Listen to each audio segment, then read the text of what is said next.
ये कहानी एक ऐसे हीरो की है जो कि इस दुनिया का सबसे कमजोर डीमन हंटर होता है, लेकिन जब एक गुफा के अंदर उसकी जान जाने वाली होती है तो फिर उसको वहीं पर अपना लेवल अप करने की एबिलिटी मिल जाती है ताकि वो आने वाले समय में सबसे स्ट्रॉन्गेस्ट डीमन हंटर बन सके। इस कहानी की शुरुआत आज से 10 साल पहले से होती है, जहाँ पर इस दुनिया के अंदर कई सारे मिस्टीरियस पोर्टल्स ओपन होने लगे थे, जिनके अंदर से छोटे बड़े सभी तरीके के काउंटलेस डीमंस बाहर निकलने लगते हैं। लेकिन सबसे खास बात ये होती है कि उन्हें किसी भी नॉर्मल वेपन से नहीं मारा जा सकता था, जिसकी वजह से अब पूरी इंसानियत ही दहशत में आ गई थी। जिसके बाद फिर यहाँ पर कुछ इंसानों का ग्रुप सामने आता है जिनके पास में काफी शानदार सुपर पावर्स वाली एबिलिटीज होती हैं, जिसकी मदद से वो लोग आसानी के साथ में मॉन्स्टर्स और डीमंस को हरा सकते थे। जिसकी वजह से अब इन सभी लोगों को मॉन्स्टर और डीमन हंटर कहा जाने लगा और इन सभी लोगों को उनकी रैंकिंग पर उनकी एबिलिटीज के हिसाब से रखा जाता है। लेकिन लेवल अप करना इतना भी ज्यादा आसान नहीं था, क्योंकि मॉन्स्टर्स को मारने से उनका लेवल अप नहीं होता, क्योंकि इसके लिए उन लोगों को अपने इक्विपमेंट्स को ही अपग्रेड करना पड़ता था। इसके बाद फिर में एक बंदे को दिखाया जाता है जिसका नाम होता है किम, जिसके पास में तभी एक बंदा आता है और उसका नाम होता है पार्कर, जो कि किम को अपनी वाइफ के बारे में बताता है कि वो भी प्रेग्नेंट है, इसीलिए वो पैसे कमाना चाहता है गुफा के अंदर जाकर डीमंस को मार के। जहाँ पर तभी एक लड़का आता है जिसका नाम होता है जिन्वो, लेकिन हमें ये पता चलता है कि जिन्वो तो असल में एक ई रैंक का हंटर है, जो कि इस दुनिया में सबसे वीकेस्ट रैंक मानी जाती है, क्योंकि एक टाइम पर गॉब्लिन्स के साथ में फाइट करते हुए जिन्वो की तो मौत ही होने वाली थी। तभी वहाँ पर एक लड़की आती है जिसका नाम होता है जुई,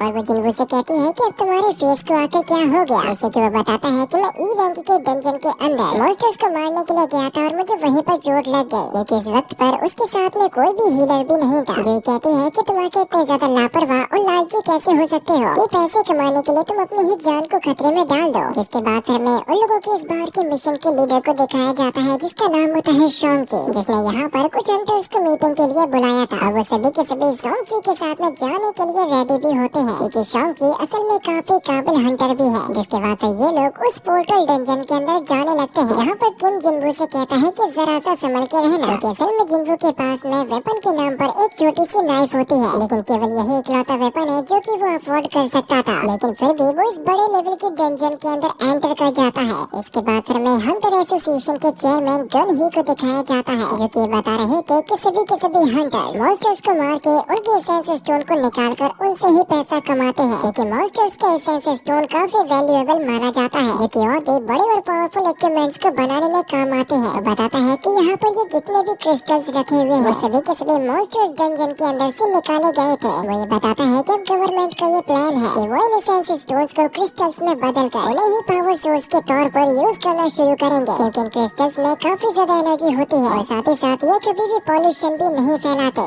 इसके बाद फिर हम जिन्वो को देखते हैं जिसको उसका पहला एसेंस स्टोन मिल चुका था, जहाँ पर तभी अचानक से एक गॉब्लिन ने उसके ऊपर हमला कर दिया था, जिससे बचते हुए वो उस पर हमला करने की कोशिश करता है, लेकिन तभी जिन्वो की नाइफ ही टूट जाती है, जिसकी वजह से उसने जिन्वो को भी इंजर्ड कर दिया था। पार्कर इस गॉब्लिन को जान से मार देता है, जो ही अपनी पावर्स की मदद से हील कर देती है जिन्वो को, और हील होते हुए वो ये देख रहा था कि उसके सभी के सभी साथी अपनी अपनी अलग अलग एबिलिटीज का यूज करते हुए इतने शानदार तरीके से उन सभी मॉन्स्टर्स को जान से मार रहे हैं। यहाँ पर इन लोगों की फाइट होने लगती है इस डंजन के बॉस के साथ में, लेकिन हंटर्स की संख्या ज्यादा होती है और ये लोग पावरफुल भी थे, इसलिए सभी के सभी उस डंजन बॉस को मारने में कामयाब हो जाते हैं। जहाँ पर तभी जुई डांटने लगती है जिन्वो को और उससे कहती है कि तुम आकर ये डीमन हंटर का काम करते ही क्यों हो, क्योंकि वो इतना पावरफुल नहीं है और हर बार ही इंजर्ड हो जाता है। इसके बाद फिर ये सभी के सभी लोग उन मॉन्स्टर्स के अंदर से एसेंस स्टोन और क्रिस्टल्स को निकाल लेते हैं, लेकिन इन लोगों को अभी ये काफी नहीं लग रहा था। जिस मोमेंट पर तभी उनका एक बंदा बताता है कि यहाँ पर आगे एक और गुफा है जिसके अंदर से वो लोग और भी आगे जा पाएंगे, जिससे कि उन्हें लगता है कि इसके अंदर उन्हें और भी काफी ज्यादा लूट मिल जाएगी। लेकिन कुछ लोगों की सलाह ये होती है उन्हें उसके अंदर नहीं जाना चाहिए, क्योंकि इसके लिए अभी हंटर एसोसिएशन से ऑर्डर भी नहीं दिया गया था। लेकिन किम कहता है कि हम लोग नियमों को भी तो तोड़ सकते हैं और इसके बदले में वैसे भी हम लोग माला माल हो जाएंगे। शॉन्गची ये कहता है कि हाँ वो तो ठीक है, लेकिन ये बहुत ही ज्यादा रिस्की काम होगा। लेकिन फिर भी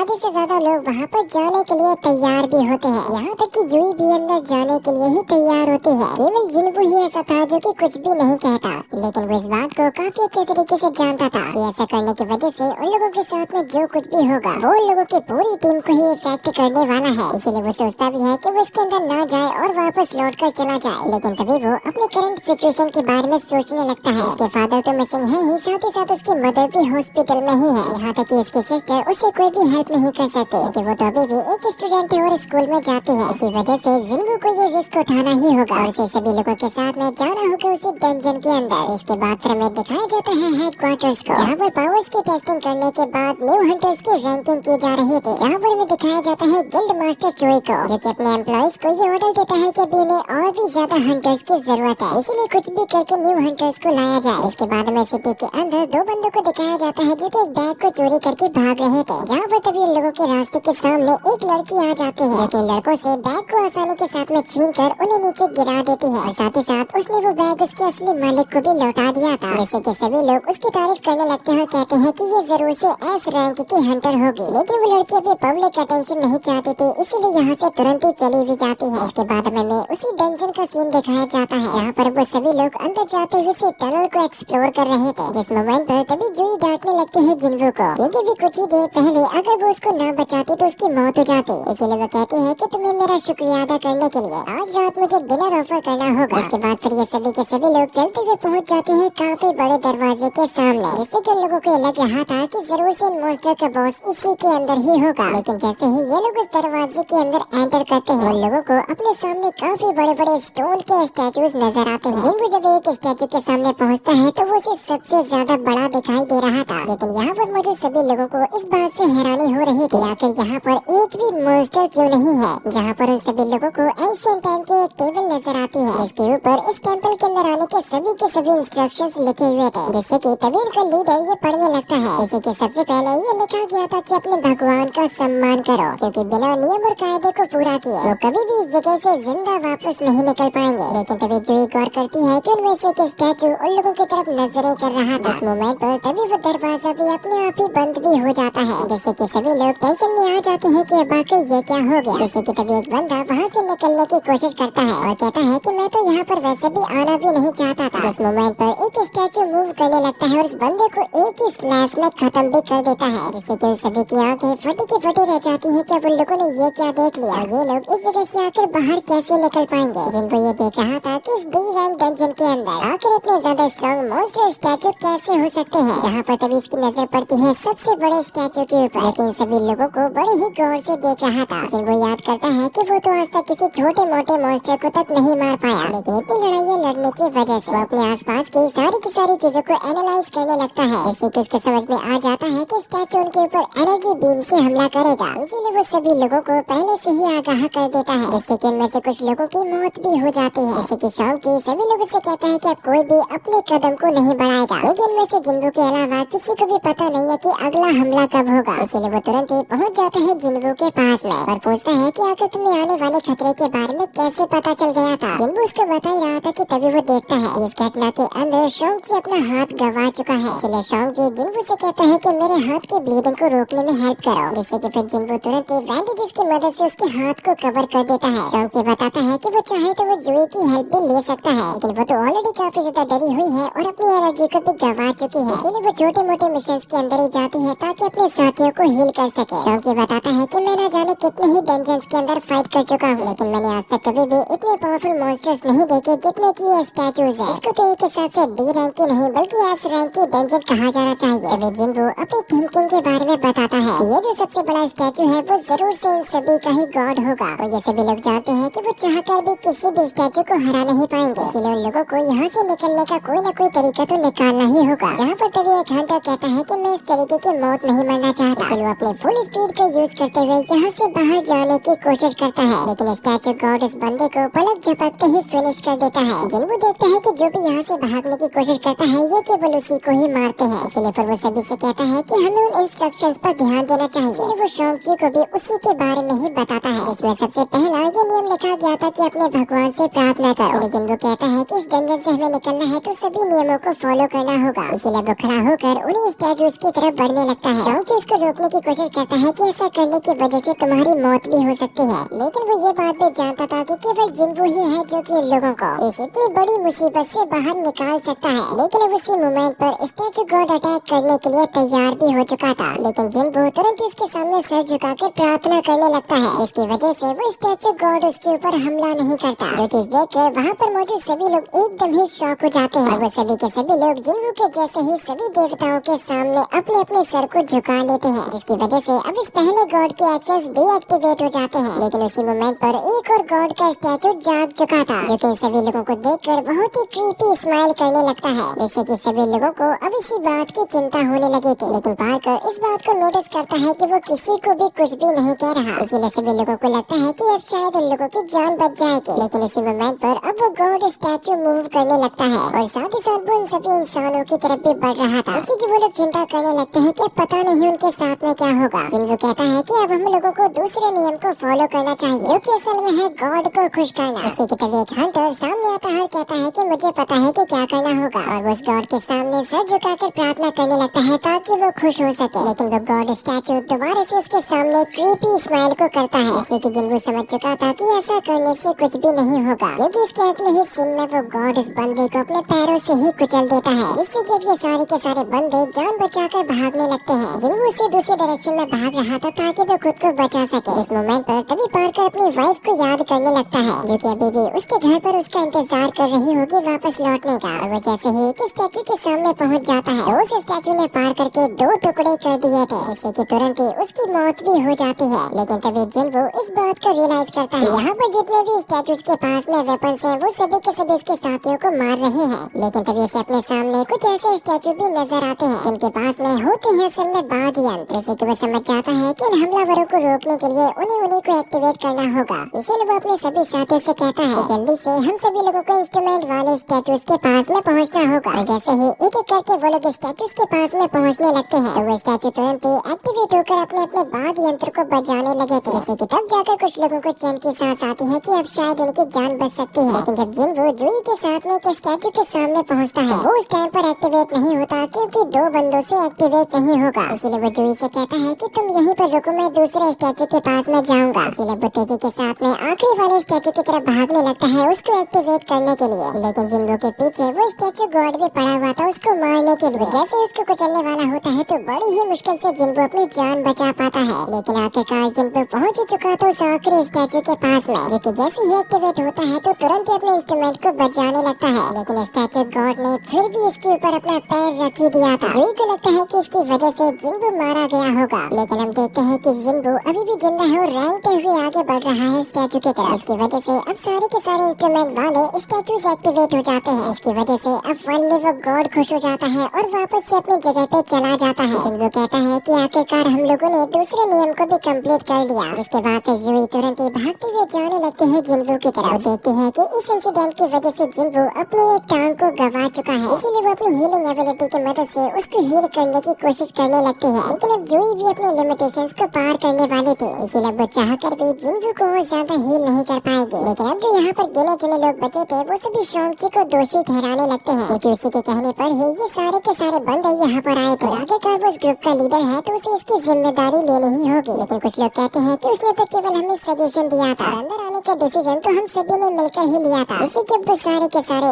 एक दूसरे पर इसका इल्जाम लगाने लगते हैं। लेकिन शॉन्गची कहता है कि मैं सारी वारदात की जिम्मेदारी अपने ऊपर लेता हूँ, क्योंकि उसी के कहने पर ही तो ये सारे के सारे यहाँ पर आए थे। जिसके बाद फिर वहाँ पर उन सभी के बीचों बीच एक एल्टर क्रिएट हो जाता है, जिससे कि जिनको बताता है कि हमें तीसरे नियम को भी कंप्लीट करना होगा, जो कि है इन सभी देवताओं के सामने अपने भरोसे को साबित करना, जिसके लिए उन्हें शायद किसी ह्यूमन का सैक्रिफाइस भी करना हो सकता है। कुछ लोग कहने लगते हैं कि शॉन्गची को इसके लिए अपनी जान गंवानी पड़ेगी, क्योंकि वो इस ग्रुप का लीडर है और उसे ये सैक्रिफाइस देना ही होगा। जिसके लिए शॉन्गची मान भी जाता है और वो पहुंच जाते हैं उस एल्टर के सामने। इसके वहाँ पर पहुँचते ही अचानक से ही फायर एक्टिवेट हो जाती है। लेकिन ऐसा होने की वजह से किसी को भी ये समझ नहीं आ रहा था कि आखिर अब उन्हें क्या करना होगा। जिनको कहता है कि मुझे इस एल्टर के पास में ले चलो ताकि मैं देख सकूं कि आखिर इसके नियम कायदे कानून क्या होंगे उसे पूरा करने के लिए। लेकिन जैसे ही वो लोग वहाँ पर पहुँचते हैं तो उनके सामने और भी कई सारे फ्लेम्स आ चुके थे, जिससे कि जिनको समझ जाता है कि बाकी लोगों की मदद से उन्हें बाकी के फ्लेम्स को भी एक्टिवेट करना होगा। शॉन्गची कहता है कि जब सभी लोग यहाँ पर आ जाएंगे तो गेट अपने आप ही ओपन भी हो जाएगा। लेकिन फिर तभी शॉन्गची जिनको को ये बताने लगता है कि एक टाइम पर जब कुछ हंटर्स डंजन बॉस को नहीं मार पाए थे, वो फिर उसी गेट की मदद से पहुँच गया था रियल वर्ल्ड के अंदर। इसके साथ साथ इतने सारे मॉन्स्टर्स दुनिया में आ गए थे, उन्हें मारने में भी बहुत ही ज्यादा मुश्किलों का सामना करना पड़ा था। जिससे कि जिनको समझ जाता है कि अगर वो लोग इन गॉड्स के नियमों को पूरा नहीं करेंगे तो शायद ये सारे के सारे गॉड्स भी इन लोगों को मारने के बाद असली दुनिया में पहुंच जाएंगे। इसलिए वो सभी लोगों से ये रिक्वेस्ट करता है कि बाकी लोग भी इस एल्टर के पास में आ जाओ। उनके आते ही और भी कई सारे फ्लेम्स एक्टिवेट हो जाते हैं, इसकी वजह से अब वो एल्टर भी एक्टिवेट हो जाता है और उन लोगों के चारों तरफ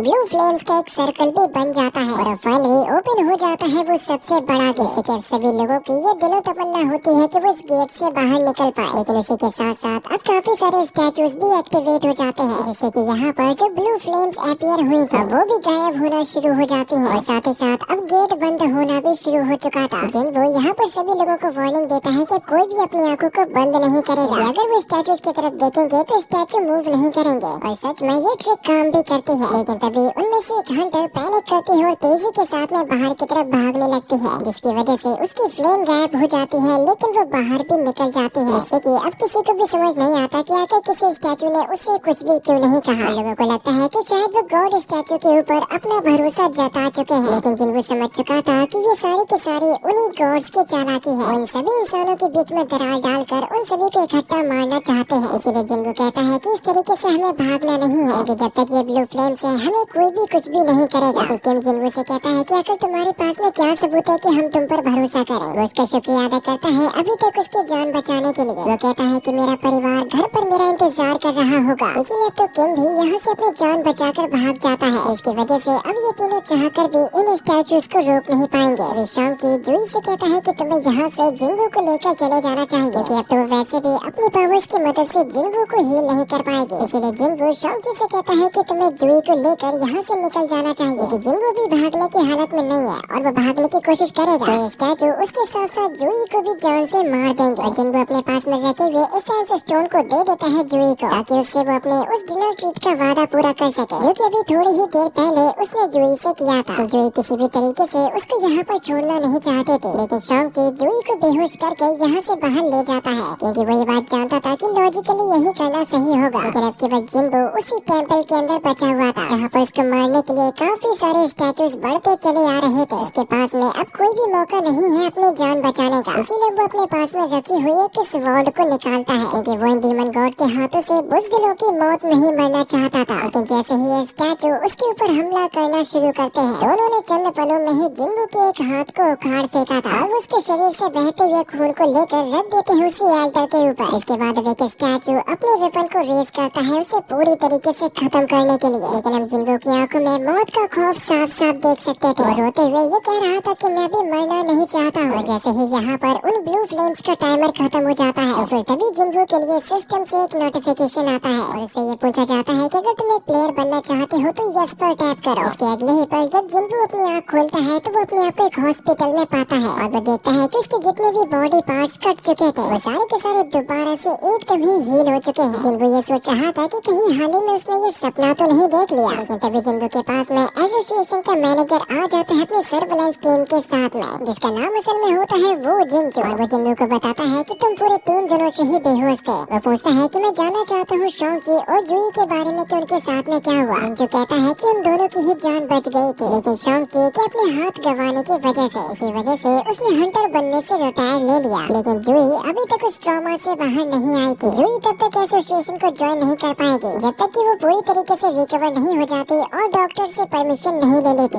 जिन्गू को ये बताता है कि जब वो वहाँ पर पड़ा हुआ था, व्हाइट टाइगर गिल्ड के मेंबर्स तुम लोगों को वहाँ पर बचाने के लिए गए थे, लेकिन उन लोगों को वहाँ पर किसी भी तरीके का कोई भी स्टैचू दिखाई नहीं दिया था। उन्हें दिखाई देता है तो केवल जिन्गू जो कि जमीन पर पड़ा हुआ था, इसलिए वो सभी लोग उसको वहाँ से उठाकर हॉस्पिटल में ले आए। लेकिन उन लोगों को सर्वाइवर्स की बातों पर यकीन भी होता है कि उन्हें वहाँ पर जितने भी हंटर्स की बॉडी मिली थी तो उनमें से किसी का हाथ नहीं था तो किसी का पैर नहीं था। लेकिन जिंजू को इस बात से हैरानी होती है, इतने बड़े इंसिडेंट को जिन्गू के जैसा ई रैंक का हंटर सर्वाइव कैसे कर गया। लोगों को ये लगने लगता है कि जरूर से जिन्गू के अंदर डेवलप करने की एबिलिटी एक्टिवेट हो गई होगी, जिसको असल में कहते हैं सेकंड अवेकनिंग। इसीलिए वो जिन्गू के सामने एक गैजेट को रखता है ताकि वो उसके मैजिक को माप सके, जिसको देखकर जिन्गू भी काफी ज्यादा एक्साइटेड हो गया था, क्योंकि वो पहली बार किसी ऐसे गैजेट को यूज करने वाला था और वो ये सोच रहा था कि जरूर से उसके अंदर काफी सारी पावर्स भी आ गई होंगी। लेकिन जैसे ही जिन्गू उस गैजेट को टच करता है तो उसका स्कोर आया होता है केवल 10। जिन्गू ये बताता है कि जो सबसे कमजोर हंटर्स होते हैं उनका भी स्कोर 70 के करीब आता है, इसीलिए उसको लगने लगता है कि शायद उसकी मशीन में कोई गड़बड़ हो गई होगी। यहाँ से ये सोचते हुए जाने लगता है कि ये बंदा तो एक सिविलियन के जितना ही कमजोर है। और जिन्गू को भी रिजल्ट देखने के बाद काफी ज्यादा बुरा भी लग रहा था। जिसके बाद अब जिन्गू के सामने अचानक से एक फ्लोटिंग स्क्रीन आ जाती है, जहाँ पर उसके पास में एक अनरीड मैसेज पड़ा हुआ था। लेकिन सबसे बड़ी खास बात ये होती है कि केवल जिन्गू ही इस फ्लोटिंग स्क्रीन को देख सकता था। जिस मोमेंट पर तभी वहाँ पर उसकी सिस्टर आ जाती है जिसका नाम होता है जीना। वो जिन्गू से ये कहती है कि क्या तुम्हें पता भी है कि मुझे तुम्हारी कितनी ज्यादा चिंता हो रही थी। बताती है कि उसने अब जिन्गू के लिए अपने स्कूल को भी छोड़ दिया। वो एक जॉब करेगी ताकि जिन्गू को हंटर ना बनना पड़े, क्योंकि हर बार के मिशन के बाद जिन्गू दिखाई देता है तो केवल हॉस्पिटल के अंदर। जैसे कि जिन्गू अपनी सिस्टर से माफी मांगता है ये सब कुछ होने के लिए। अभी वो जीना से पूछता है कि क्या तुम्हें मेरे सामने ये स्क्रीन नजर आ रही है, लेकिन उसे तो कुछ समझ ही नहीं आता कि आपको तुम ये क्या कह रहे हो, क्योंकि जीना को वो फ्लोटिंग स्क्रीन नजर भी नहीं आ रही थी। कहती है कि तुम्हें जो कुछ भी दिखाई दे रहा हो उसके मैसेज बॉक्स को खोलो ताकि तुम्हें सब कुछ पता चल जाए। और जैसे ही जिन्गू कहता है मैसेज बॉक्स के बारे में तो फिर तुरंत ही जिन्गू के सामने उसका डेली क्वेस्ट आ जाता है, जिसके हिसाब से अब जिन्गू को करनी होगी अपनी स्ट्रेंथ की ट्रेनिंग। लेकिन जिन्गू को अभी तक ये समझ में नहीं आया था कि आखिर वो प्लेयर कब बन गया। शीना उससे कहती है कि अब तुम्हें थोड़ा सा आराम कर लेना चाहिए। इसके जाते ही फिर जिन्गू उन सारे के सारे नोटिफिकेशंस को पढ़ने लगता है। इसे पता चलता है कि किसी टाइप के गेमिंग सिस्टम ने उसे एक प्लेयर बना दिया और वो डीमंस को मार के अपना लेवल अप कर सकता है। और अगर वो डेली मिलने वाले क्वेस्ट को पूरा नहीं करेगा तो इसके बदले में उसको पेनल्टी भी भरनी होगी। जैसे कि फिर जिन्गू तुरंत ही उस सारे के सारे नियमों को एक्सेप्ट भी कर लेता है और साथ ही साथ उसे डेली वर्कआउट करने के लिए कुछ गोल्स भी दिए जाते हैं, जिनको अगर उसने गलती से भी पूरा नहीं किया तो उसके बदले में उसको पेनल्टी भी भरनी होगी। लेकिन जिन्गू ये सोचता है कि आखिर वो डेली के इतने सारे कामों को कैसे कर पाएगा, क्योंकि वैसे भी अभी वो हॉस्पिटल के अंदर है, वो ऐसा कैसे कर पाएगा। जिससे कि फिर वो थोड़ी देर के लिए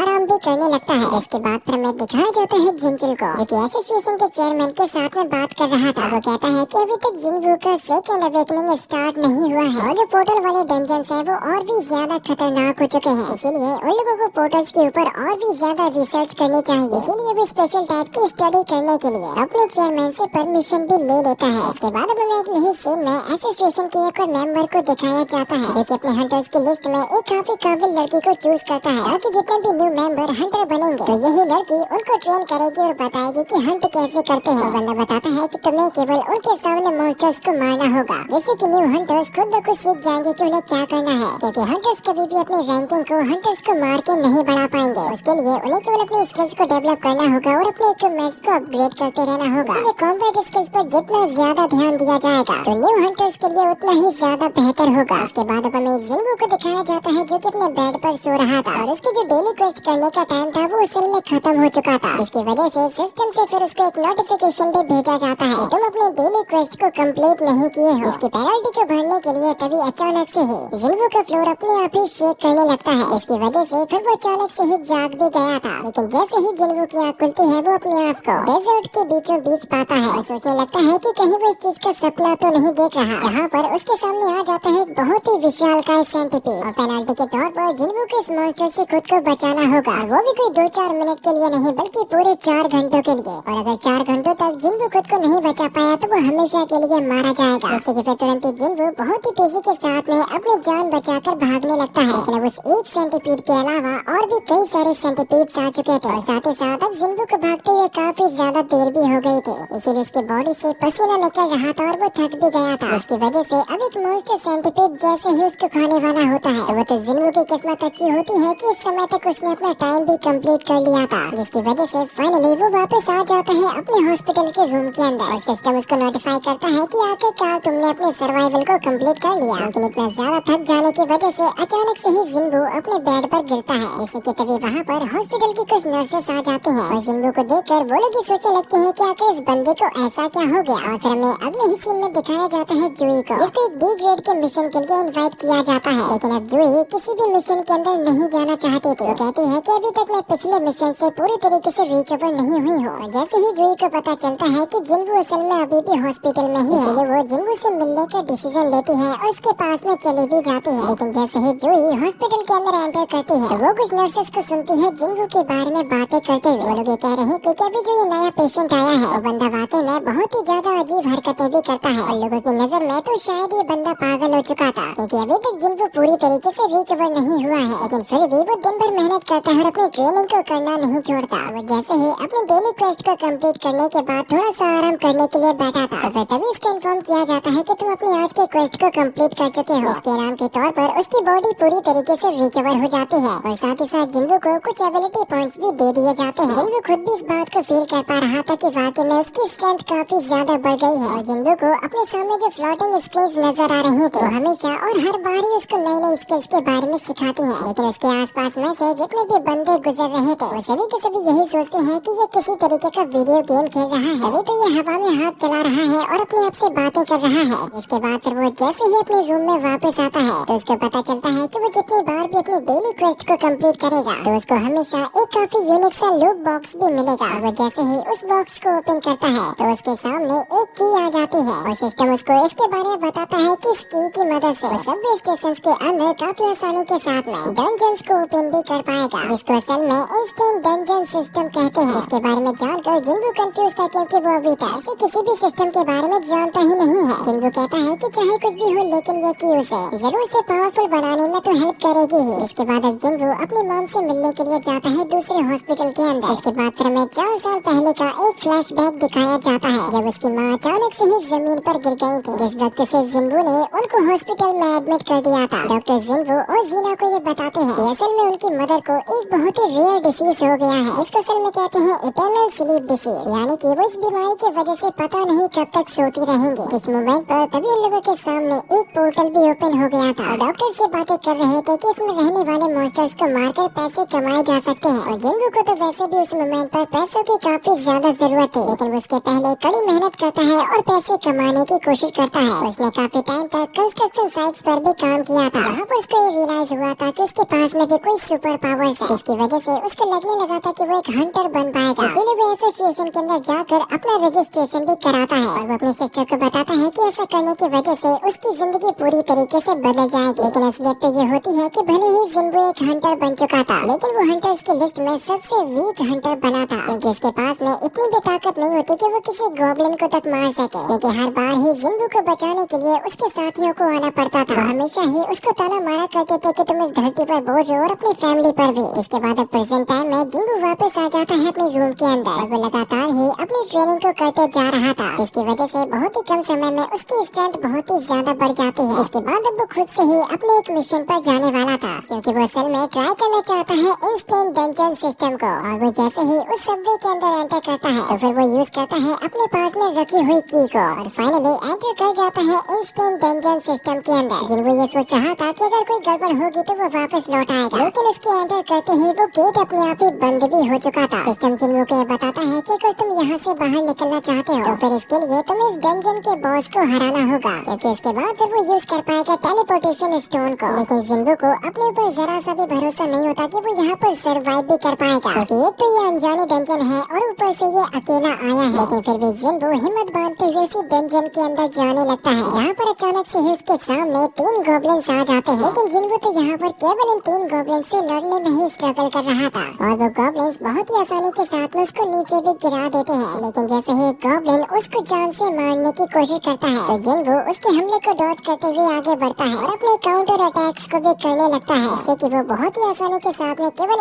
एक हिट के साथ में ही गॉब्लिन को जान से ही मार दिया था। और वो ऐसे ही करते हुए बाकी के गॉब्लिन्स के साथ में फाइट करता है और उन्हें भी जान से मार देता है। जिनको मारते हुए जिन्बू ये फील करता है कि वो वाकई में काफी ज्यादा स्ट्रॉन्ग बन चुका है। लेकिन उन गॉब्लिन्स को खत्म करते ही अचानक से ही जिन्बू के पीछे से एक बहुत ही पावरफुल भेड़िया सामने आ जाता है, जो कि सीधा ही आ रहा था जिन्बू पर हमला करने के लिए। इसने केवल एक ही अटैक के साथ में जिन्बू के नाइफ को भी ब्रेक कर दिया था, जिससे कि जिन्बू को इस बात का पता चल जाता है कि ये वो उन तीनों ही गॉब्लिन से काफी ज्यादा ताकतवर है जिनको अभी हाल ही में उसने मारा था। जिसको देखकर जिन्बू के पैर तक कांपने लगते हैं, जैसे कि वो वुल्फ समझ जाता है कि उसका ये शिकार तो डरने लगा है। इसीलिए फिर वो बिना मौके को गवाए सीधा ही आने लगता है उसके ऊपर हमला करने के लिए। यहाँ तक कि उसने हमला करते हुए जिन्बू के गाल पर एक स्क्रैच भी कर दिया था। यहाँ तक कि वुल्फ को ये भी पता है कि उसके पास में ना तो हीलिंग एबिलिटी है और ना ही उसके साथ में कोई हीलर है। जिन्बू कहता है कि अगर वो उसके अटैक्स को नहीं संभाल पाया तो डेफिनेटली आज इसे वुल्फ के हाथों उसकी मौत हो जाएगी। लेकिन जैसे ही जिन्बू उससे खुद को बचाने के लिए जंप करता है तो इस बार तो वो नॉर्मल से भी ज्यादा जंप को कर पा रहा था, जिससे कि अब जिन्बू अपने डर को भी काबू करने लगा था। और वो जैसे ही अपनी पूरी ताकत के साथ में उस वुल्फ के ऊपर हमला करता है तो उसने अपने बड़े वुल्फ को बहुत ही ज्यादा डैमेज भी पहुंचा दिया था। अभी वो देखता है कि वो अपनी स्ट्रेंथ को काफी ज्यादा इम्प्रूव कर चुका है, लेकिन ये वुल्फ भी काफी ज्यादा स्ट्रॉन्ग था। इसीलिए वो जैसे ही जिन्बू पर अटैक करने की कोशिश करता है वो केवल अपने पंचेस की मदद से उसको रोकने की कोशिश कर रहा था। वाकई में जिन्बू के पंचेस इतने ज्यादा स्ट्रॉन्ग हो चुके थे कि वो इस वुल्फ को धोबी पछाड़ लगाने के लिए काफी होते हैं। लेकिन जिन्बू केवल यहाँ से इस वजह से भागने लगता है कि उसके पास में कोई भी वेपन नहीं होता उस वुल्फ को मारने के लिए। लेकिन तभी जिन्बू को इस बात का रियलाइज होता है कि उसकी इन्वेंटरी के अंदर अचानक से ही एक वेपन आ चुका है, जिससे कि वो पूरी ताकत के साथ में उस वेपन को बाहर निकालने लगा था, जो कि असल में होती है एक बहुत ही पावरफुल स्वॉर्ड। क्योंकि अब जैसे ही ये वुल्फ हमला करता है जिन्बू के ऊपर, तो वो केवल एक ही स्लैश के साथ में उसके 2 टुकड़े कर देता है। जिन्बू केवल इस बात को देखकर शॉक होता है कि आखिर उसके पास में ये स्वॉर्ड कहां से आ गए, क्योंकि देखने में ये बहुत ही ज्यादा एक्सपेंसिव लग रही थी। और पहले तो जिन्बू की इतनी औकात भी नहीं थी कि वो इतनी बड़ी स्वॉर्ड को खरीद भी पाता, लेकिन तभी अचानक से ही जिन्बू को इस बात का रियलाइज होता है कि उस वुल्फ के मरते ही यहाँ पर और भी काफी सारे वुल्फ आ चुके हैं, और साथ ही साथ उसकी जो स्वॉर्ड होती है वो भी जमीन में फंस गई थी, जिससे कि जिन्बू को काफी ज्यादा चिंता होने लगती है। और अब जैसे ही ये वुल्फ उसके करीब आने वाले होते हैं, तो जिन्बू अपनी स्वॉर्ड को निकाल कर सीधे ही उस वुल्फ पर हिट कर दिया था, लेकिन ये वाला वुल्फ काफी आसानी के साथ में उसकी स्वॉर्ड को अपने दांतों से पकड़ लेता है, जिससे कि जिन्बू उसको एक हिट करता है और अपनी स्वॉर्ड की मदद से उसकी गर्दन को ही काट देता है। जो चीज देखकर अब दूसरा वुल्फ यहाँ से अपनी जान बचाकर भागने लगता है, जिससे कि अब जिन्बू को भी थोड़ा सा आराम करने का समय भी मिल चुका था। जिन्बू को पता चलता है कि वो असल में लेवल 2 का हंटर बन चुका है, लेकिन जिन्बू इस बात को जानता था कि कभी भी मॉन्स्टर्स को मारने से लेवल तो बढ़ता ही नहीं है, फिर आकर ऐसा कैसे हो सकता है। लेकिन ये सारे के सारे उस सिस्टम की मेहरबानी होती है जिन्बू के ऊपर, लेकिन उसका लेवल बढ़ने के साथ साथ उसका कंप्लीट स्टेटस ही इंक्रीज हो चुका था। उसे ये पता चलता है कि वो जैसे ही 5 पॉइंट्स को कंप्लीट करेगा तो हर बार ही उसका लेवल भी बढ़ा दिया जाएगा, और डेली क्वेस्ट को कंप्लीट करने की वजह से उसे केवल 3 पॉइंट्स ही मिलते हैं। लेकिन तभी जिन्बू को समझ आता है कि अभी हाल ही में उसने 3 मॉन्स्टर्स को जान से मार दिया, इसलिए वो देखने लगता है कि शायद उसे कोई स्टोन मिल जाए, और उसको फाइनली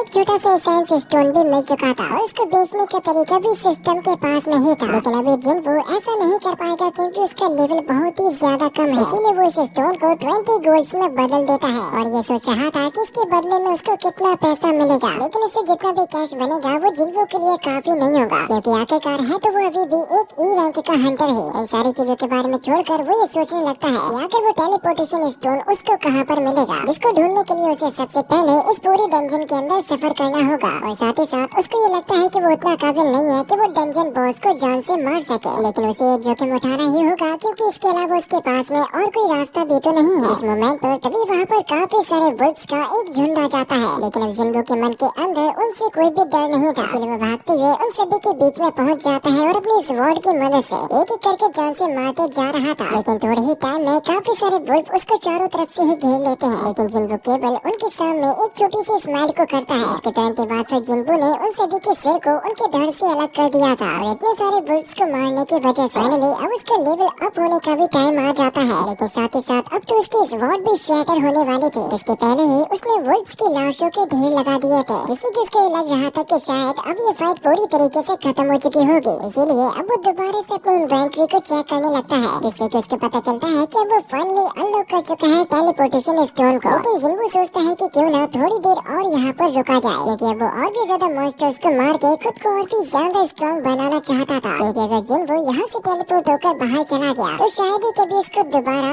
ऐसा मौका मिल पाएगा। इसी वजह से अब उसी डंजन के और भी ज्यादा गहराई में जाने लगता है, और उसके रास्ते में जितने भी मॉन्स्टर्स आ रहे थे वो सभी को स्ले करते जा रहा था। बढ़ते समय के साथ में उसका एक्सपीरियंस भी काफी ज्यादा तगड़ा हो चुका था, जिससे कि वो बड़े से बड़े मॉन्स्टर को एक ही बार में जान से मार पा रहा था। लेकिन अब जैसे जैसे करके उसके सामने और भी ज्यादा स्ट्रॉन्ग मॉन्स्टर्स आते हैं, तो अब तो वो उनके नाम के कलर से ही पहचानने लगा था, क्योंकि जिस मॉन्स्टर का नाम व्हाइट कलर से लिखा गया था वो कमजोर होते हैं, लेकिन जिस भी मॉन्स्टर का नाम रेड कलर से लिखा जाता है वो काफी ज्यादा ताकतवर बताए जाते हैं। इसी वजह से जिन्बू ये जानता था कि वो बढ़ते समय के साथ में काफी अच्छी प्रोग्रेस भी कर रहा है, क्योंकि अब जिन्बू चलते चलते फाइनल डंजन के अंदर आ चुका था, जिससे कि उसके इस बात का एहसास भी हो चुका था कि शायद यहाँ पर उसको वो बॉस भी देखने को मिलेगा। जिन्बू को अपने ऊपर थोड़ा सा शक हो रहा था कि क्या वो सच में इस बॉस को हरा भी पाएगा, लेकिन फिर भी वो रिस्क को उठाना चाहता है और नीचे की तरफ चला जाता है, जैसे कि वो पहुंच चुका था एक स्वैम्प के पास में। तभी इसकी नजर पड़ती है कि उसकी तरफ एक काफी बड़ा सा मॉन्स्टर आ रहा है, जिसकी स्पीड भी बाकी के मॉन्स्टर से भी काफी ज्यादा होती है। जिन्बू उसको अपनी स्वॉर्ड की मदद से जैसे ही रोकने की कोशिश करता है, उस मॉन्स्टर ने तो जिन्बू के वेपन को ही तोड़ दिया था, और साथ ही साथ अब वो उस मॉन्स्टर से भी काफी ज्यादा दूर भी हो चुका था। जिसके बाद फिर जिन्बू के सामने एक काफी बड़ा सा स्नेक मॉन्स्टर आ जाता है, जिसको कहते हैं इस स्वैम्प का किंग। उसका नाम असल में ऑरेंज कलर में लिखा गया था, जो कि होता है ब्लू वेनम फाइंड का साका, जिससे कि उसे इस बात का एहसास हो चुका था कि ये सभी के सभी डीमन से काफी ज्यादा ताकतवर है। साथ ही साथ इस मॉन्स्टर की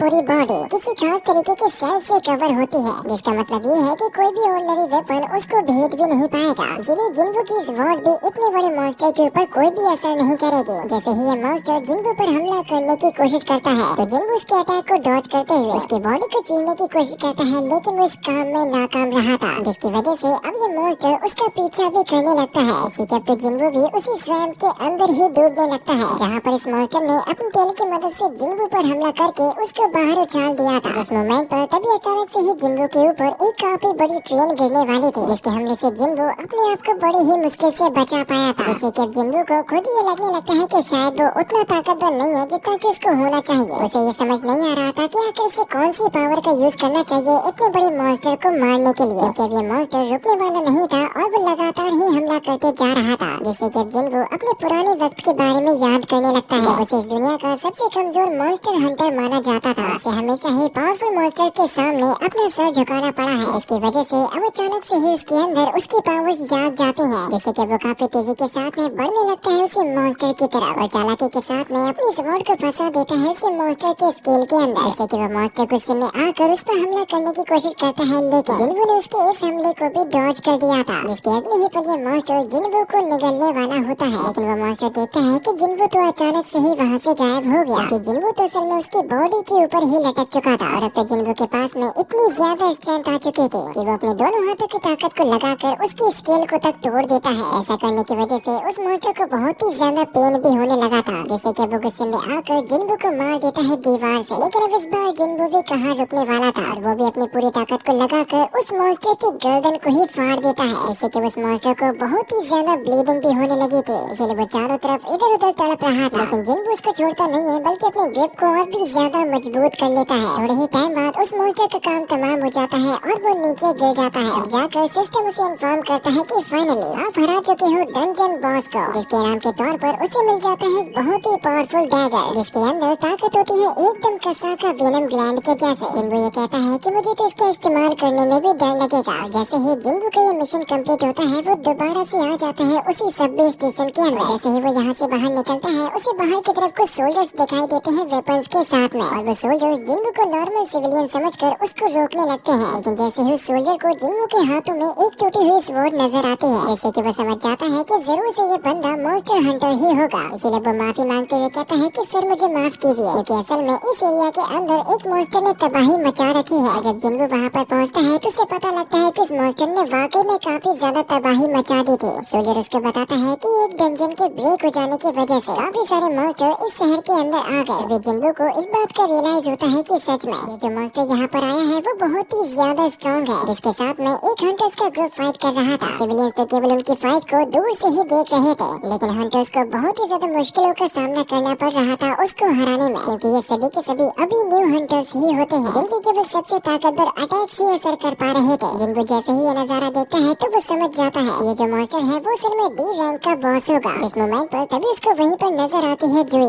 जो कि जैसे ही यहाँ पर एक स्पेल को कास्ट करने की कोशिश करती है तो अचानक से ही उसको पुरानी वारदात याद आने लगी थी। इसकी वजह से वो स्पेल के ऊपर अपना पूरा कंसंट्रेट नहीं कर पाते। जिन्बू ये जानता है कि ये उस मॉन्स्टर से तो कमजोर है ही, जिसे उसने अभी थोड़ी ही देर पहले ही मारा था, और जैसे ही ये न्यू हंटर्स हारने वाले होते हैं इसी मोमेंट पर जिन्बू अपनी स्वॉर्ड को पूरी रफ्तार के साथ में फेंकता है उसी मॉन्स्टर की तरफ, क्योंकि उसकी इतनी ज्यादा रफ्तार के साथ में हिट होती है। इस मौके का फायदा उठा लेते हैं बाकी के हंटर, जैसे कि उन लोगों ने बड़ी ही आसानी के साथ में इस मॉन्स्टर को मार दिया था। लेकिन उनमें से एक हंटर ये सोच रहा होता है कि आखिर उन लोगों ने इसको मार कैसे दिया। इस मोमेंट पर तभी उसको नजर आती है एक छोटी सी स्वॉर्ड, जिसके बारे में वो जैसे ही पूछता है, लेकिन उससे पहले ही जिन्बू यहाँ से जा चुका था। क्योंकि असल में ये बात तो जिन्बू ने भी नहीं सोची थी कि वो ये जो अटैक कर रहा है वो इतना ज्यादा इम्पैक्टफुल साबित होगा। जिसके बाद अब जिन्बू वापस से आ जाता है हॉस्पिटल के अंदर और वो अपने वर्कआउट रूटीन को हमेशा ही फॉलो भी करता है। इसके ऊपर जब नर्सेस की नजर पड़ती है तो वो तो एकदम ही शॉक हो जाते हैं, क्योंकि जिन्बू ने चंद दिनों के अंदर ही अपनी फिजिक को काफी गजब का बना लिया था। इसलिए वो कहती है कि आप एकदम ठीक हो चुके हो और आपके डिस्चार्ज होने का भी समय आ चुका है। और जैसे ही जिन्बू यहाँ से जाने वाला होता है उससे पहले ही नर्स उससे पूछती है कि क्या मुझे आपका नंबर मिल सकता है, क्योंकि उसे ये बंदा काफी ज्यादा पसंद आने लगा था। इसके बाद अब हमें अगले ही सीन में एक एस रैंक के हंटर के इंटरव्यू को दिखाया जाता है, जहाँ पर उसको एक स्पेशल गेस्ट के तौर पर इनवाइट किया गया था। और ये शो पूरी कंट्री में ही टेलीकास्ट हो रहा था, जहाँ पर उस हंटर से पूछा जाता है उसके डेली रूटीन के बारे में। जैसे कि वो हंटर बताता है कि मैं हमेशा अपनी ट्रेनिंग को फॉलो करता हूँ, वो कभी भी ये नहीं चाहता कि उसकी कॉम्बैट स्किल्स कमजोर पड़े, इसलिए उसका सबसे पहला नियम है अपनी बॉडी को ट्रेन करते रहना। बताता है कि वो एक टाइम पर फायर फाइटर की नौकरी किया करता था, इसलिए उसे पता है कि आखिर डेंजरस सिचुएशन में कौन से कदम उठाने चाहिए चाहिए। जिन्हों की सिस्टर जीना उसी के इंटरव्यू को ही देख रही थी, लेकिन तभी उसे पता लगता है कि वो अपने स्कूल के लिए ऑलरेडी काफी लेट हो चुकी है। जिससे कि जिन्हों से कहता है कि जरा संभल के रास्ते पर जाना। जीना उसे कहती है कि तुम मुझे पहले से थोड़ी सी अलग क्यों लग रहे हो। वो सोचती है कि जरूर से ये सब कुछ उसकी ट्रेनिंग की वजह से हुआ होगा। जैसे ही जीना यहाँ से अपने स्कूल की तरफ जाने लगती है, जिन्हों उसको एक छोटा सा छाता दे देता है और कहता है कि संभल के जाना। और जैसे ही जीना यहाँ से चली जाती है तो फिर जिन्हों सबसे पहले चेक करता है अपने डेली क्वेस्ट को। इसको पूरा करते करते अब वाकई में उसके मसल्स काफी ज्यादा शानदार हो गए थे और इसका ओवरऑल स्टेटस भी काफी ज्यादा इंक्रीज हो चुका था। लेकिन अभी भी उसे स्ट्रेंथ पॉइंट्स की जरूरत होती है पावरफुल मॉन्स्टर्स को हराने के लिए। इसलिए वो डिसाइड करता है कि वो सबसे ज्यादा मेहनत करेगा अपनी स्ट्रेंथ को बढ़ाने पर। जिस मोमेंट पर तभी उसे अपने मकान मालिक का कॉल आता है, जो कि उससे कहता है कि जिन्हों अभी तक तुमने अपने मकान का रेंट नहीं भरा। जैसे कि जिन्हों कहता है कि आप चिंता मत कीजिए, मैं बहुत ही जल्द भरने का इंतजाम करता हूँ। अब जिन्हों को ये लगता है कि वो ताकतवर तो हो ही चुका है, इसलिए वो काफी आसानी के साथ में पहले से ज्यादा पैसा तो कमा ही पाएगा। लेकिन उसके लिए अभी सही जगह को ढूंढना काफी ज्यादा मुश्किल भी होगा कि अभी भी जिन्हों की रैंक केवल ई ही होती है। अगर उसका रैंक बढ़ जाए तो उसे काफी सारे ऑफर्स आने लगेंगे। इसके लिए जब वो इंटरनेट पर स्क्रॉल कर ही रहा था तो फिर उसको एक काफी ज्यादा प्रॉफिटेबल जॉब दिखाई देती है, जिसके अंदर स्पेशली ई रैंक वालों को ही अलाउ किया जा रहा था। जिससे कि फिर वो तुरंत ही पैदल ही पहुंच जाता है अपनी लोकेशन के पास में। इसके साथ साथ उसके 10 किलोमीटर का डेली क्वेस्ट भी कंप्लीट हो चुका था। वो जैसे ही अपनी लोकेशन पर पहुंचता है उसकी मुलाकात होती है एक और हंटर से, जिसका नाम असल में होता है डॉन शो, जो कि जिन्हों को बताता है कि उसकी टीम में ऑलरेडी 6 लोग हो चुके हैं और अंदर जाने के लिए उसे जरूरत पड़ेगी 8 लोगों की। डॉन शो उससे कहता है कि हम तुम्हारे पिछले रिकॉर्ड के बारे में जानते हैं, तुम एक बहुत ही कमजोर ई रैंक के हंटर हो। इसी वजह से वहाँ पर जितने भी लूट होगी तुम्हारा उसके अंदर हिस्सा नहीं होगा। इसके बदले में हम तुम्हें कुछ पैसा देने के लिए तैयार है। डॉन शो बताता है कि वो लोग इसके अंदर बिना हीलर के जाने वाले हैं, यहाँ तक कि जिन्हों उसके कॉन्ट्रैक्ट पर भी साइन कर देता है, जिसके हिसाब से जिन्हों को कुछ भी होने पर इन लोगों की जिम्मेदारी नहीं होगी। यहाँ पर तभी एक और डी रैंक का हंटर आ जाता है, जिसका नाम असल में होता है यू जिन्हों। वो लोग जैसे ही उसकी आर्मर को देखते हैं तो वो लोग ये सोचते हैं कि जरूर से ये बंदा किसी रिच फैमिली से बिलोंग करता होगा। इसके बाद वे सभी के सभी बंदे अंदर जाने के लिए तैयार हो जाते हैं। लेकिन जो पोर्टल होता है वो काफी ज्यादा अब नॉर्मल फील हो रहा था, जैसे कि जिन्हों बताता है कि इससे कोई भी फर्क नहीं पड़ता, फर्क पड़ता है तो केवल इसके मैजिक की वजह से। और अब जैसे ही ये सभी के सभी लोग डंजन के अंदर जाते हैं तो वहाँ पर काफी ज्यादा अंधेरा भी होता है, लेकिन फिर एक बंदा अपनी पावर्स की मदद से चारों तरफ ही उजाला कर देता है। और अंदर जाते हुए जिन्हों याद कर रहा था पिछले वाले हादसे को, उसे वहाँ पर कोई भी मॉन्स्टर नहीं बल्कि स्टैचूज मिले थे जिनसे उसे फाइट करनी थी। और जैसे ही वो लोग गहराई में पहुँच जाते हैं तो उन्हें पता चलता है बहुत ही जल्दी यहाँ पर काफी सारे डीमंस आने वाले हैं। लेकिन यहाँ पर इतनी सारी केव्स ओपन होती है, वो सभी के सभी तो यहाँ पर चारों तरफ से ही घिर चुके थे। लेकिन जिन्हों जानता था कि उनके साथ में क्या होने वाला है, वो कहता है कि हमें अगल बगल के नहीं बल्कि ऊपर के खतरों से बच के रहना होगा। जिससे कि फिर वो लोग तुरंत ही यहाँ पर मॉन्स्टर एंट्स के साथ में फाइट करने लगते हैं। वो लोग मिलकर तो काफी बेहतर परफॉर्मेंस कर रहे थे, लेकिन जो यू जिन्हों होता है उसके पास में स्ट्रेंथ की कमी थी। बस वो केवल अपने वेपन्स की मदद से ही डीमंस को मार पा रहा था। लेकिन जिन्हों का तो मूड खराब हो रहा था कि यहाँ पर उसको केवल बैग टांगने का ही काम दिया गया था। जैसे ही वो लोग मॉन्स्टर एंट्स को मार देते हैं तो फिर उनके अंदर से खोजने लगते हैं क्रिस्टल्स को। जिस मोमेंट पर तभी डॉग शो कहता है जिन्हों से, यार तुम्हें कैसे पता चल गया था कि हमला ऊपर से होने वाला है। जैसे कि जिन्हों कहता है कि बस मुझे एहसास हो जाता है। लेकिन तभी एक बंदा उन लोगों को ये बताता है ये एंट्स के ऊपर भी काफी खतरनाक मॉन्स्टर के हमले के निशान है, जो कि जरूर से इसी डंजन के अंदर ही होना चाहिए। यहाँ पर जिन्हों से कहता है कि मैं काफी खुश हूँ कि मैं अपने हाथों से ही कुछ मॉन्स्टर्स को जान से मार पाया, क्योंकि उसके पास में जो एक्सपेंसिव इक्विपमेंट्स है वो असल में उसके फादर ने ही खरीद कर दिए थे। लेकिन तभी जिन्हों सभी लोगों को वार्न करता है मैं यहाँ पर आने वाले किसी बड़े खतरे को महसूस कर पा रहा हूँ। जिसके बाद अब हमें अगले ही सीन में व्हाइट टाइगर गिल्ड के मेंबर्स को दिखाया जाता है, जो सभी के सभी अपनी ट्रेनिंग करने के लिए जिम के अंदर होते हैं। इनके आसपास छोटे बड़े धमाके अक्सर हुआ करते थे, क्योंकि उनका जो बॉस होता है वो बहुत ही तगड़े तरीके से अपनी ट्रेनिंग को करता है। कि वहाँ पर लोगों के सामने एक बहुत ही बड़ी साइज का बोल्डर डाला हुआ था, लेकिन वो बॉस बिना किसी बात की चिंता किए हुए अपने टीम मेंबर से कहता है कि जल्दी से इसको यहाँ से हटाओ। जिसके बाद अब हमें उसी डंजन का सीन दिखाया जाता है, जहाँ पर जिन्हों अभी भी पूरी टीम के सामान को लेकर जा रहा था। लेकिन उसको इस बात से हैरानी हो रही थी कि आखिर डॉन्सुक की टीम के पास में कोई हीलर क्यों नहीं है, जबकि वो लोग इतना बढ़िया काम करते हैं। और जैसे ही वो लोग आगे बढ़ते जा रहे थे उन्हें कुछ तड़पती हुई एंट्स नजर आती हैं, जिससे कि वो लोग समझ जाते हैं कि जरूर से बॉस को यहीं पर ही होना चाहिए। और चलते हुए ये सभी लोग एक ऐसे एरिया में पहुंच चुके थे जो कि पूरी की पूरी जगह काफी शानदार क्रिस्टल से घिरी हुई थी, जिसको देखकर उन्हें ये लगता है कि उन्होंने जो इस इतने बड़े खजाने को ढूंढा है उसकी वजह से ये लोग काफी ज्यादा अमीर होने वाले हैं। इसलिए जिन्हों डॉन्सुक से कहता है कि हमें इसमें से जिन्हों को भी हिस्सा देना चाहिए, क्योंकि वो एक बहुत ही बढ़िया आदमी है। लेकिन उसी मोमेंट पर उन लोगों को वो बॉस दिखाई देता है जो कि इन सभी क्रिस्टल क्रिस्टल्स की देखभाल करता था। लेकिन सबसे बड़ी बात यह है कि वो लोग जैसे ही इस मॉन्स्टर को मारेंगे तो ये डंजन अपने आप ही बंद हो जाएगी, जिससे कि डॉगशुक कहता है कि उससे पहले हम लोग खुदाई करके सारे क्रिस्टल्स को बाहर निकाल लेंगे, क्योंकि अभी जो मॉन्स्टर बॉस होता है वो बहुत ही गहरी नींद में सो रहा था। जहाँ पर तभी डॉगशुक जिन्वो और जिन्हो से ये कहता है कि हमें माफ करना दोस्तों, हम लोग खुदाई का सामान तो बाहर ही भूल गए हैं। इसलिए वो उन दोनों को ही यहीं पर छोड़कर जाने लगता है और कहता है कि तब तक तुम लोग इस मॉन्स्टर को देखोगे ताकि ये जाग ना जाए। इसके बाद वो जैसे ही यहाँ से जाने लगता है तो डॉगशुक ने थोड़ी ही दूर जाकर अपने साथी की पावर की मदद से वहाँ के एंट्रेंस पर एक एक्सप्लोजन करा दिया था, जिससे कि वहाँ पर पत्थर गिरने की वजह से वो रास्ता ही ब्लॉक हो जाता है। ये नजारा देखकर जिन्वो तुरंत ही समझ जाता है कि इन लोगों ने उन दोनों को ही धोखा दे दिया, जिसके बारे में ऑलरेडी शोंची उसको बता ही चुका था। हंटर बनने के सफर में उसको कई बार ऐसे धोखे भी दिए जा सकते हैं, क्योंकि अगर डंजन के अंदर कोई भी मारा जाता है तो उसका इन्वेस्टिगेशन भी नहीं किया जाता। लेकिन अब वहाँ पर फंस जाने की वजह से जिन्वो से ये कह रहा था ये सारी की सारी गलती मेरी है, कि अगर वो कॉन्ट्रैक्ट के बारे में बात नहीं करता तो शायद ऐसा कुछ भी नहीं होता। लेकिन जिन्वो इस बात को जानता था कि चाहे कुछ भी क्यों ना होता, लेकिन डॉगशुक तो शुरुआत से ही उन लोगों को धोखा देने के बारे में सोच के आया था। लेकिन अब इस धमाके की वजह से वो मॉन्स्टर बॉस जाग जाता है, क्योंकि एक स्पाइडर होता है। जिन्हो को ये लगता है कि जिन्वो उससे काफी कमजोर है, इसीलिए वो कहता है कि चाहे कुछ भी हो जाए लेकिन मैं तुम्हें इस मॉन्स्टर से बचा के रहूंगा। लेकिन जिन्वो भी इस बात को जानता था कि ये स्पाइडर इतना ज्यादा स्ट्रॉन्ग है, जितने के साथ में अभी तक उसकी पहले भी कभी फाइट नहीं हुई। जिन्वो ये जानता था कि चाहे वो कुछ भी क्यों ना कर ले लेकिन वो इस मॉन्स्टर को मार नहीं पाएगा। लेकिन जब जिन्वो इतने बड़े बड़े स्टैचू से बच गया था तो स्पाइडर तो उनके कंपैरिजन में कुछ भी नहीं है। इसीलिए वो जिन्हो से कहता है कि अब तुम थोड़े से पीछे रहना, क्योंकि मैं इस मॉन्स्टर को अपनी पावर की मदद से मारने वाला हूँ। जिसके लिए उसने तुरंत ही अपने न्यू डैगर को भी निकाल लिया था। लेकिन जब डॉगशुक अपने साथियों के साथ में बाहर की तरफ जा रहा था तो वो ये कहता है कि हमने प्लान तो काफी अच्छा बनाया उन दोनों ही घटिया बंदों को मारने का, क्योंकि अगर वो खुद ही उन्हें वहाँ पर मारते तो उसकी वजह से शायद वो स्पाइडर वहाँ पर जाग भी सकता था। और उसे लगता है कि ये जो मॉन्स्टर बॉस है वो उन दोनों को ही मारने के बाद दोबारा से सो जाएगा। और साथ ही साथ डॉगशुक ने अंदर जाने का एक दूसरा रास्ता भी देख लिया था, इसलिए वो उसी दरवाजे की मदद से ही अंदर तक पहुँचेगा क्रिस्टल्स के लिए। और उसके लिए तो सही यही है कि ये दोनों ही मारे जाए। हम जिन्हो को देखते हैं जो कि जिन्वो से ये कह रहा था कि तुम उसके सामने टिक नहीं पाओगे, क्योंकि तुम अभी केवल ई रैंक के हंटर हो। ये जो तुम्हारे सामने है वो असल में एक सी रैंक का बॉस है। लेकिन जिन्वो कहता है कि चिंता मत करो, मैं इसको संभाल लूंगा। जिसके बाद उसने तुरंत ही हमला करना भी स्टार्ट कर दिया था और वो यहाँ पर अपनी फुल स्पीड के साथ में ही हमला कर रहा था। जो नजारा देखकर जिन्हो तो एकदम शॉक हो जाता है कि आखिर ये बंदा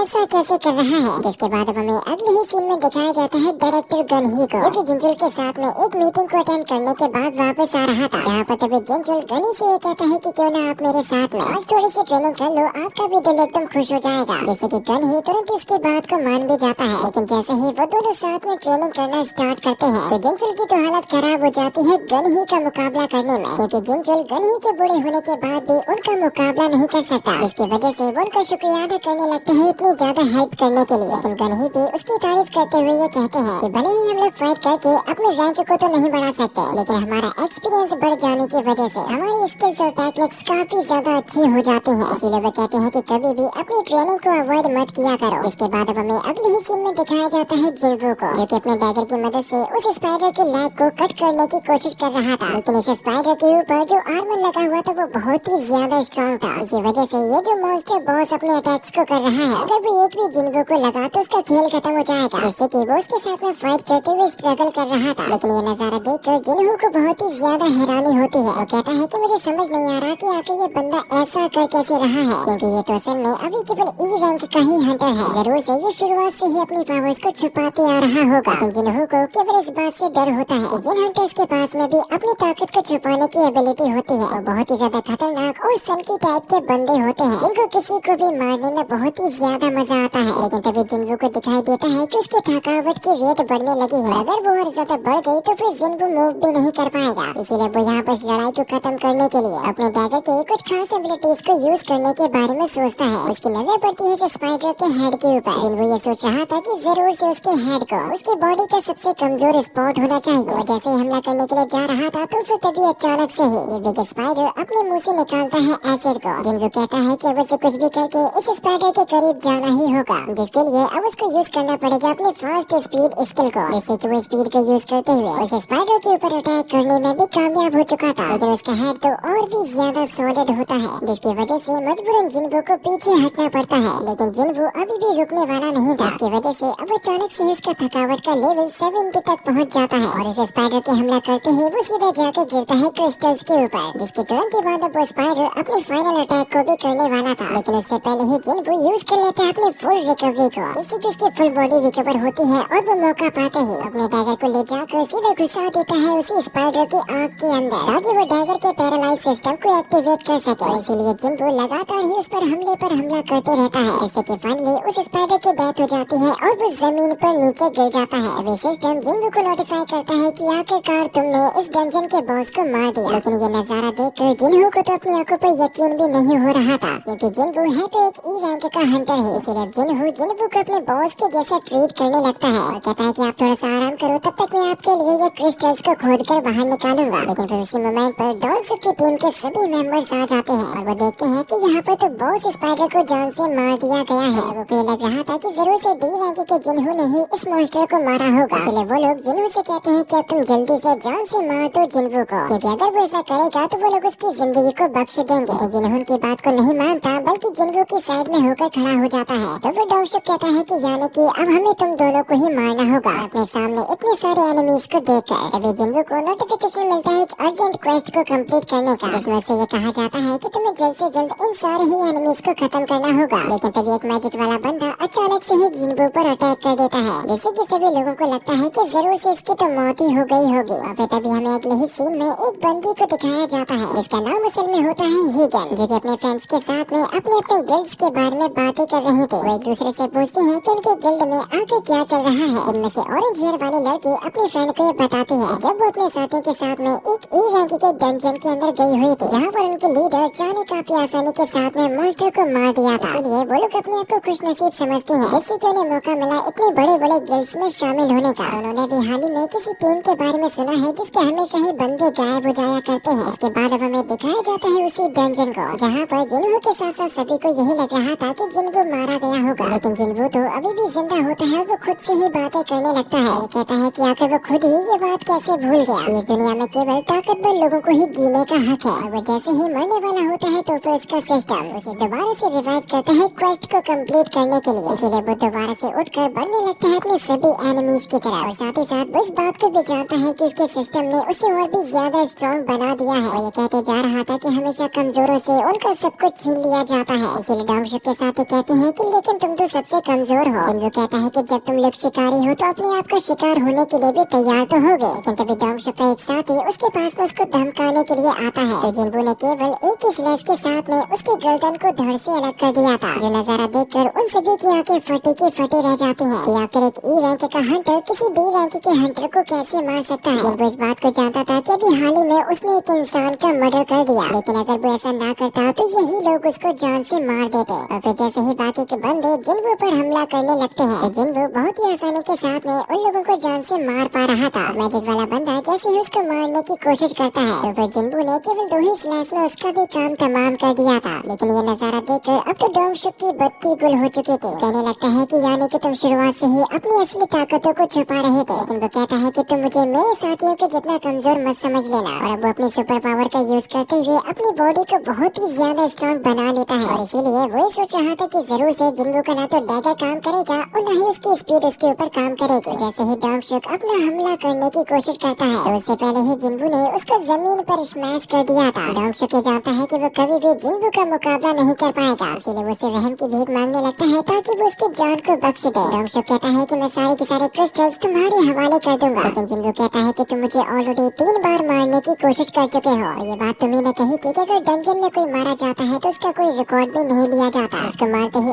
फाइनली जिन्हू का क्वेस्ट भी कंप्लीट हो चुका था। लेकिन अब सभी एनिमीज के खत्म होते ही अचानक से ही ये डंजन कोलैप्स करने लगती है। लेकिन समय रहते जिन्हू और जिन्हू दोनों ही वहाँ से बाहर आ जाते हैं और वो दोनों ही अंदर गए हुए सभी साथियों के मिसिंग होने की रिपोर्ट भी लिखा देते हैं। लेकिन ऑफिसर उन दोनों से कहते हैं कि आखिर तुम दोनों कैसे बच गए। अभी जिन्हू देखता है कि क्वेस्ट को कंप्लीट करने की वजह से अब उसको दोबारा से रिवॉर्ड मिल चुका है। और जितनी बार भी सिस्टम उसको किसी को मारने के लिए कहेगा तो उसे ऐसा करना ही होगा। लेकिन उस ऑफिसर को ये लग रहा था कि जरूर से डंजन बॉस को मारा होगा जिन्हू ने। इसके बाद फिर जिन्हू का शुक्रिया अदा करता है उसकी जान बचाने के लिए। और इस चीज की सारी खबर असल में लग गई होती है जिनचिल को। और वो इस केस के अंदर जिन्हू को देखकर काफी ज्यादा हैरान होता है या फिर किसी सी रैंक की डंजन से जिन्हू कैसे बच गया। और साथ ही साथ जो डॉनसुक नाम का बंदा मारा गया है वो असल में एक बहुत ही फेमस हंटर का भाई था। इसके बाद अब जिन्हू वापस से अपने घर पर आ जाता है, जहाँ पर वो वो जीना के लिए मार्केट से कुछ खाने के लिए भी लाया था। जीना उससे बातें कर रही थी, लेकिन जिन वो केवल एक ही चीज के बारे में सोच रहा था। आखिर वो इतना निर्दयी कब से हो गया, उसने एक ही झटके में इतने सारे इंसानों को मार दिया। सोच रहा होता है कि आखिर इससे हुआ क्या है, तभी उसकी सिस्टर उसको बुलाती है। इसीलिए अब जिन्हों सोचता है कि इसके बारे में ज्यादा चिंता नहीं करनी चाहिए, बल्कि अब तो उसको और भी ज्यादा स्ट्रॉन्ग बनना चाहिए अपनी फैमिली को प्रोटेक्ट करने के लिए। लेकिन जैसे ही जिन्हों ने बियर का एक छोटा सा सिप लिया ही था, सिस्टम उसको बताता है कि ऐसी कोई भी चीज है उसकी बॉडी के ऊपर असर करेंगी ही नहीं। यानी कि जिन्हों चाहे कितनी भी नशीली चीजों को क्यों ना पी ले, उसकी बॉडी के ऊपर इनका जरा सा भी कोई भी असर नहीं होगा, क्योंकि अब उसे जो क्वेस्ट कंप्लीट करने पर रिवॉर्ड मिला होता है। इसकी वजह से उसकी हेल्थ और लॉन्गेविटी दोनों ही चीजें बढ़ जाएंगी। इसके बाद अब एक टाइम पर जिन्हों उसको मिलने के लिए बुलाता है और वो उससे कहता है कि सर जिन्हों, मैं आपको अपना बॉस बनाना चाहता हूँ और वो उसके साथ में रहकर उसकी टीम में काम करेगा। लेकिन जिन्हों अभी किसी भी टीम में काम करना नहीं चाहता था। वो जैसे ही यहाँ से जाने लगता है तो जिन्हों उससे रिक्वेस्ट करता है कि प्लीज मेरी बात को मान लो। वो बताता है कि उसका ये सपना है कि वो एक गिल्ड मास्टर बने, लेकिन अभी उसके पास में उतना एक्सपीरियंस ही नहीं है कि वो एक गिल्ड मास्टर बन सके। वो अपने पिता के बारे में ही बताता है कि वो इस कंट्री के बिगेस्ट कंस्ट्रक्शन कंपनी के ओनर है। इसीलिए जिन्हों उसके साथ में मिलकर एक नई गिल्ड को बनाना चाहता है, जिसकी मदद से वो लोग और भी कई सारे बहुत ही कीमती जेम्स को ढूंढ पाएंगे। वो कहता है कि मेरे पिताजी को किसी एक एस रैंक के हंटर की जरूरत है ताकि वो उसको अपने गिल्ड का मास्टर बना सके और उसका ब्रदर भी उसके नीचे ही काम करेगा। लेकिन जिन्हों कहता है कि हमारी इस कंट्री में केवल 7 हंटर्स ही ऐसे हैं जो कि अभी तक एस रैंक तक पहुँचे हैं और ये सारे के सारे ऑलरेडी गिल्ड्स में काम करते हैं, जो कि ना तो कभी भी अपने गिल्ड को छोड़ेंगे और जो रिटायर हो चुके हैं वो कभी वापस नहीं आएंगे। जिन्हों कहता है कि मैं इसके लिए बात तो कर सकता हूँ, जैसे कि जिन्हों कहता है कि लेकिन ये एक बहुत ही बुरा आइडिया होगा। जिन्हों कहता है कि उसका भाई एक गिल्ड मास्टर नहीं बन सकता, क्योंकि वो हंटर बनने के लिए अभी तक अवेक ही नहीं हुआ। इसलिए वो जिन्हों को ऑफर करता है कि तुम मेरे साथ में जुड़ जाओ, जिससे कि हम दोनों ही एक दूसरे की हेल्प कर पाएंगे। उससे वादा करता है कि वो किसी को भी उसकी पावर्स के बारे में नहीं बताएगा और अपने फादर को भी कन्विंस करा लेगा जिन्हों को गिल्ड में ऐड कराने के लिए। और फिर वो जिन्हों को अपने हेडक्वार्टर्स के बारे में बताता है। वो कहता है कि अगर आप मेरी 19 रेड्स को कंप्लीट करा दोगे, उसके बदले में मैं आपको $30 बिलियन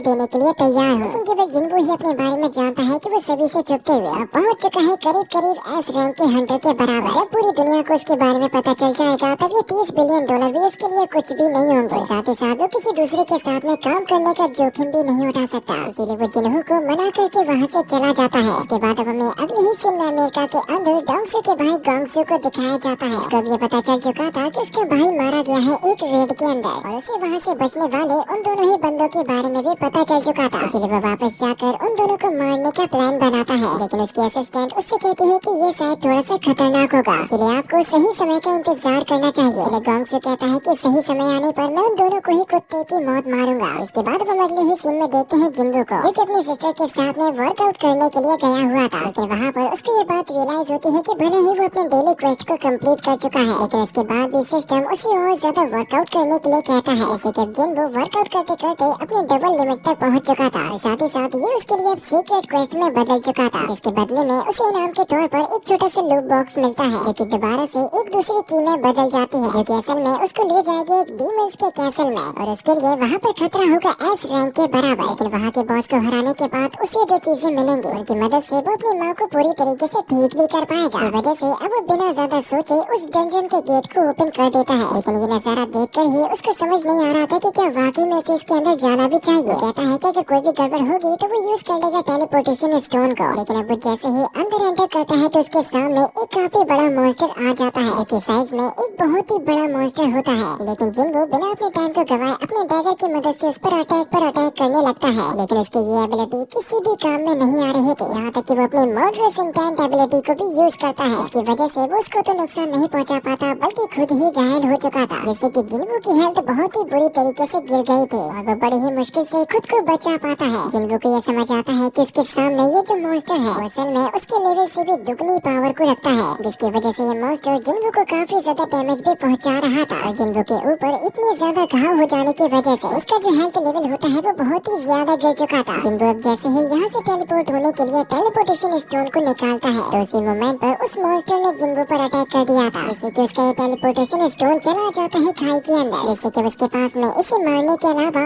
और कोई भी ऑप्शन नहीं होता। लेकिन अब इसके बाद वो अपने स्नेक वेनम को यूज करने लगता है और इसकी इम्यूनिटी की वजह से उसके ऊपर कोई भी नेगेटिव इफेक्ट भी नहीं होगा। इसके बाद अब दोबारा से उन दोनों के ही बीच में एक बहुत ही खतरनाक फाइट भी होने लगी थी। थोड़े ही टाइम में उस बीच की एबिलिटीज कमजोर होने लगती हैं, जिस मौके का फायदा उठाकर फाइनली जिन्हों उसको घायल करने में कामयाब हो जाता है। लेकिन मॉन्स्टर ने जिंगू की भी बहुत ही बुरी हालत कर दी थी। लेकिन फिर भी वो जैसे तैसे करके फाइनली उस बीस्ट को मारने में कामयाब हो ही जाता है, जिसको मारने के बाद अब तुरंत ही उसका लेवल अप होना भी शुरू हो गया था, जिससे कि उसको दोबारा से मौका मिल जाता है फुल बॉडी रिकवरी करने का। जिसके तुरंत ही बाद उसे मैसेज मिलता है कि अब दोबारा से एक और की आ चुकी है, इसकी मदद से अब वो डीमन कैसल को ओपन कर पाएगा। यानी कि ये कहानी और भी ज्यादा लंबी चलने वाली है। इसको अगर आप लोग कम्प्लीटली देखना चाहते हो तो मुझे कमेंट में जरूर से बताना।